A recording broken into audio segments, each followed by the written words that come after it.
up here today doing grassland restoration work to improve habitat for elk, deer, and pronghorn. We've got people out here cutting juniper and pine trees that have encroached on this grassland over the years because of lack of fire.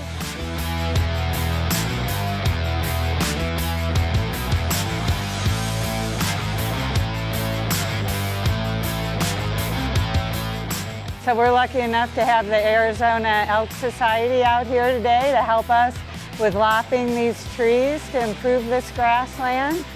We've got people that are going through and pruning the trees, and then we've got a saw crew that comes through and cuts all of the stumps and the sticks that are left remaining.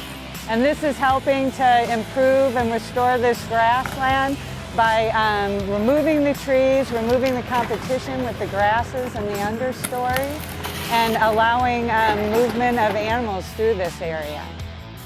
We're working one more year on a project that we've been working on over the past 10 years.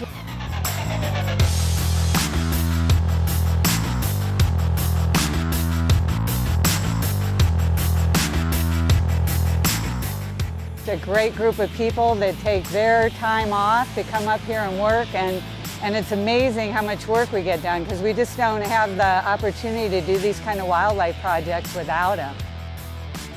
Yeah, I can't say enough about what a great partnership this has been with the U.S. Forest Service and the Arizona Elk Society.